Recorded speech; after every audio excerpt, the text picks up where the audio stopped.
You'll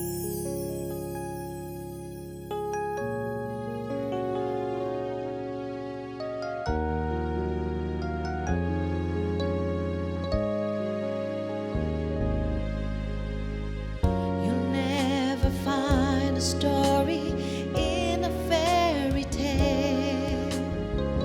But she wasn't like the other women at the well. Her life was full of pain, hurt, rejection, and loneliness. She didn't want to show, but Jesus saw the desert in her soul. Drink from this water, drink from this water, and you'll never thirst again. Drink from this water, drink from this water, and you'll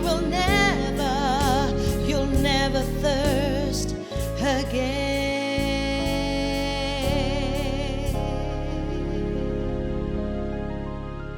Shalom Aleichem, Beshem Hamashiach, salam damai sejahtera bagi kita semuanya di dalam nama Tuhan Yesus Kristus.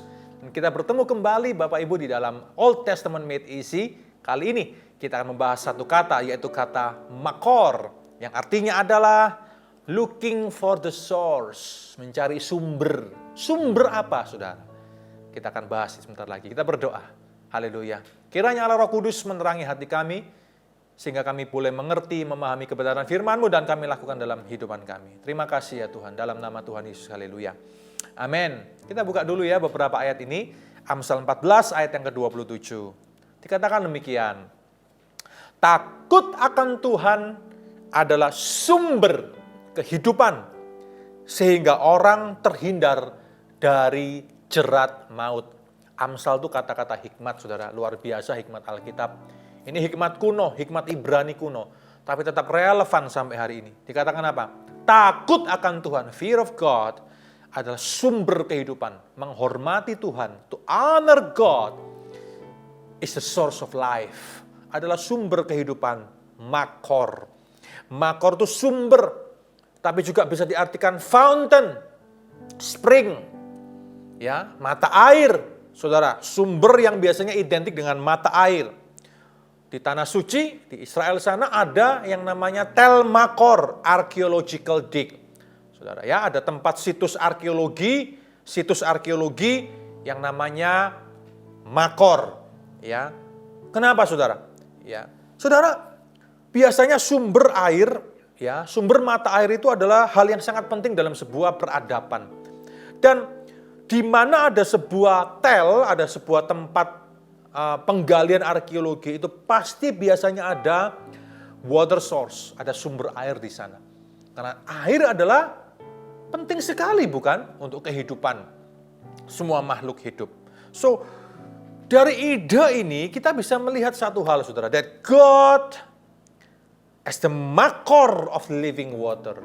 Tuhan itu adalah sumber air hidup dalam hidup kita. Secara biologis kita butuh air. Orang nggak makan bisa hidup, orang nggak minum cepat mati. Kita butuh Tuhan, tanpa Tuhan kita binasa, kita hancur dalam kebinasaan dosa kita. Coba kita lihat beberapa ayat yang indah ini, saudara. Yeremia pasal 2 ayat yang ketiga. Yeremia pasal yang kedua ayat yang ketiga. Dikatakan, ayat yang ke-13 maaf, dikatakan demikian. Ya.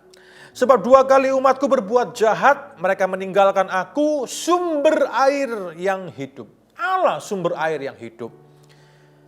Ya, untuk menggali kolam bagi mereka sendiri, yakni kolam yang bocor yang tidak dapat menahan air. Allah adalah sumber air hidup. Mazmur 36 ayat yang ke-7 dan ke-9. Mazmur 36 ayat yang ke-7 sampai yang ke-9. Dikatakan demikian. Oh, betapa berharganya kasih setiamu ya Allah. Anak-anak manusia berlindung dalam naungan sayapmu. Mereka mengenyangkan dirinya dengan lemak di rumahmu. Engkau memberi mereka minum dari sungai kesenanganmu. Sebab padamu ada sumber hayat. Di dalam terangmu kami melihat terang. Saudara, minum dari sungai kesenanganmu. Allah adalah sumber mata air kehidupan itu. Mazmur 46 ayat yang keempat sampai yang kelima dikatakan demikian. Kota Allah, the Civita Dei, kediaman yang maha tinggi, disukakan oleh aliran-aliran sebuah sungai. Allah ada di dalamnya. Kota itu tidak akan goncang. Allah akan menolongnya menjelang pagi. Saudara, ide ini adalah ide yang menggambarkan sebuah metafora yang menggambarkan bahwa God is a makor, is a source of living water. Tanpa Allah kita tidak akan pernah bisa hidup. Tanpa Yesus kita mati binasa, bukan saudara? Tanpa Allah, tanpa Yesus Kristus kita tidak akan pernah bisa hidup. Tidak akan pernah ada arti dalam hidup manusia tanpa Kristus di dalamnya.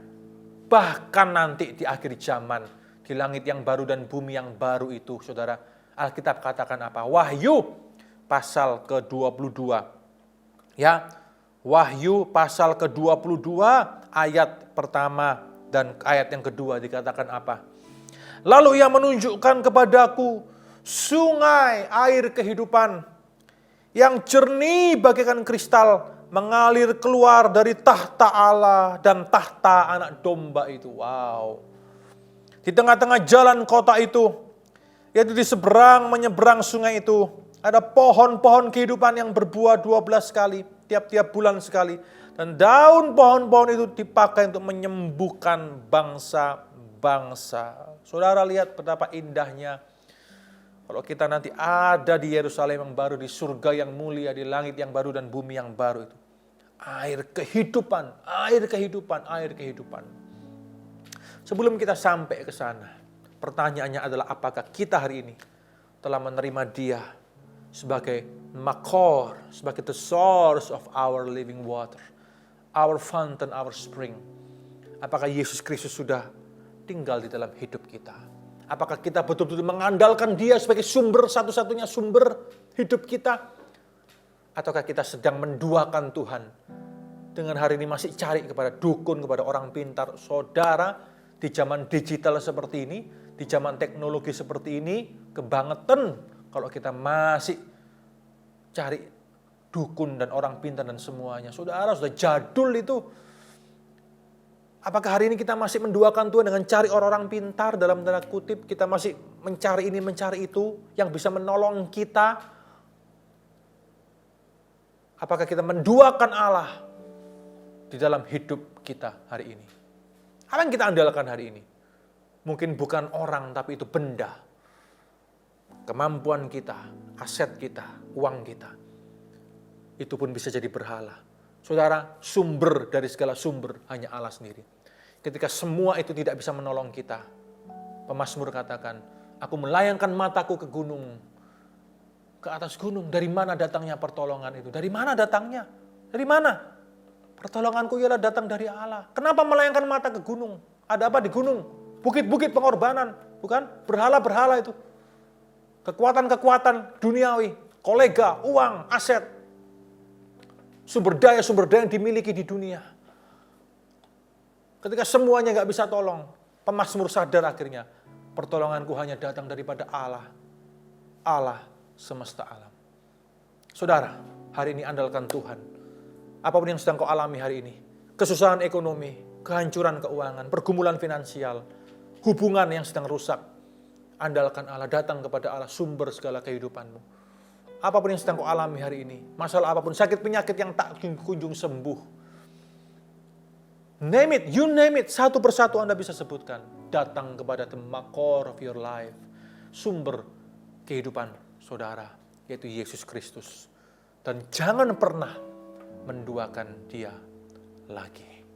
Amin, Bapak, Ibu, Saudara-saudari. Di dalam segala usahamu, kalau engkau harus bertemu dengan seseorang, dengan orang yang lain, dalam segala usaha yang kau lakukan, kalau hari ini kau diberkati secara keuangan, kalau engkau mungkin mempunyai ini dan itu aset yang besar, ucapkan syukur kepada Allah, tapi jangan andalkan itu. Andalkan Allah, andalkan Dia. Karena kalau bukan Dia yang memberi, engkau tidak akan pernah bisa punya semuanya itu. Amin, saudara. Mari kita menjadi pribadi yang berbeda. Kita menjadi orang-orang yang selalu looking for the source, yang melihat kepada source, kepada sumber segala sumber kehidupan itu, yaitu Kristus semata. He is the makor of our life, the source of our life. Mari kita berdoa bersama-sama. Haleluya. Tuhan, hari ini kami mencari Engkau. Kami sadar keterbatasan kami. Ketika kami terpuruk, kesehatan kami, keuangan kami, kehidupan kami, keluarga kami semuanya, hanya satu yang bisa kami cari, yaitu Engkau sendiri. Sumber segala sumber kehidupan kami. Tapi kalau hari ini kami sedang berlimpah dalam segala hal, berlimpah keuangan, berlimpah materi, berlimpah aset, berlimpah semuanya, kecenderungan hati kami adalah untuk tidak mau tahu tentang Tuhan. Hari ini kami pun bertobat. Kami mau terus mengandalkan Tuhan, lebih dari mengandalkan semua apa yang kami punya hari ini. Karena kalau bukan Tuhan yang kasih, yang beri, dari mana itu datangnya semuanya. Biarlah itu semua tidak mengaburkan hati kami, tapi biarkan hati kami selalu tertuju, terarah kepadamu saja. Terima kasih ya Tuhan, kami mengucap syukur. Kiranya firman-Mu hari ini mengubahkan setiap kami, membentuk dan menegur setiap kami. Terima kasih. Dalam nama Yesus kami berdoa. Haleluya. Amin. Amin. Kiranya firman ini membawa kita menjadi pelaku-pelaku kebenaran firman, dan kita semakin mengandalkan Yesus Kristus dalam kehidupan kita. Tuhan Yesus memberkati kita semuanya. Shalom. God bless you. Amin. Drink from this water, drink from this water, and you will never